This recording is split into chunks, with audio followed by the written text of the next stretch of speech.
सावन का महीना था। रात भर हुई बारिश के बाद सुबह का मौसम बहुत सुहावना हो गया था। चारों तरफ हरियाली फैली हुई थी। पेड़ों की पत्तियों पर पानी की बूंदें मोतियों की तरह चमक रही थीं और ठंडी ठंडी हवा पूरे वातावरण को आनंदमय बना रही थी। गांव के एक छोटे से घर में एक सास, बहू, बेटा और उनकी दो छोटी बेटियां रहते थे। सुबह होते ही सास और बहू सबसे पहले उठ गईं। दोनों ने मिलकर घर की साफ सफाई की और फिर रसोई में चली गईं। वहां उन्होंने साथ मिलकर गर्म चाय और स्वादिष्ट पोहा बनाना शुरू किया। कुछ ही देर में पूरे घर में चाय और पोहे की खुशबू फैल गई। थोड़ी देर बाद परिवार के सभी सदस्य एक साथ बैठकर नाश्ता करने लगे। दोनों छोटी बेटियां हंसते खेलते बातें कर रही थीं। उनके चेहरे की मुस्कान देखकर घर का माहौल और भी खुशियों से भर गया था।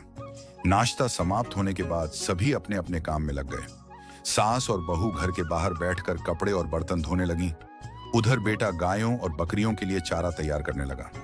पशु भी अपने मालिक को देखकर प्रसन्न दिखाई दे रहे थे। घर के अंदर दोनों छोटी बेटियां टीवी देखने लगी। बाहर हल्की हल्की फुहार पड़ रही थी और ठंडी हवा बह रही थी। ऐसा लग रहा था मानो प्रकृति स्वयं सावन का स्वागत कर रही हो। कुछ समय बाद सास और बहू ने पशुओं का गोबर निकाला और उनके बाड़े की सफाई की। बेटा पशुओं को चारा और पानी देने में व्यस्त था। सभी लोग मिलजुल कर काम कर रहे थे, इसलिए किसी को अधिक थकान महसूस नहीं हो रही थी। जब पशुओं का काम पूरा हो गया, तब बेटा अपनी दोनों बेटियों को साथ लेकर गायों और बकरियों को चराने के लिए गांव के बाहर ले गया। रास्ते में हरे भरे खेत, भीगी हुई पगडंडियां और झूमते हुए पेड़ बहुत सुंदर दिखाई दे रहे थे। दोनों बच्चियां अपने पिता के साथ चलते हुए तरह तरह की बातें कर रही थीं और प्रकृति का आनंद ले रही थीं। इधर सास और बहू खेत में चली गईं। वहां उन्होंने ताजी लौकी, भिंडी, हरी मिर्च और हरा धनिया तोड़ा। बारिश के कारण सब्जियां बहुत ताजी और हरी भरी लग रही थीं। खेत का दृश्य मन को प्रसन्न कर देने वाला था। घर लौटकर दोनों ने सब्जियों को अच्छी तरह धोया और काटना शुरू कर दिया। काम करते करते वे आपस में बातें भी कर रही थीं। बाहर बादल छाए हुए थे और ठंडी हवा लगातार बह रही थी। धीरे धीरे शाम होने लगी। कुछ समय बाद बेटा अपनी दोनों बेटियों के साथ गायों और बकरियों को लेकर घर लौट आया। उन्होंने पशुओं को अच्छी तरह बांधा और उनके लिए चारा पानी रख दिया। इसके बाद तीनों घर के अंदर जाकर टीवी देखने लगे। उधर सास और बहू रात के भोजन की तैयारी में जुट गईं। बहू ने स्वादिष्ट दाल और चावल बनाए। तभी सास मुस्कुराकर बोली, आज तो बारिश का मौसम है, क्यों ना गर्मा गर्म पकौड़े भी बना लिए जाए। यह सुनकर बहू भी मुस्कुरा दी।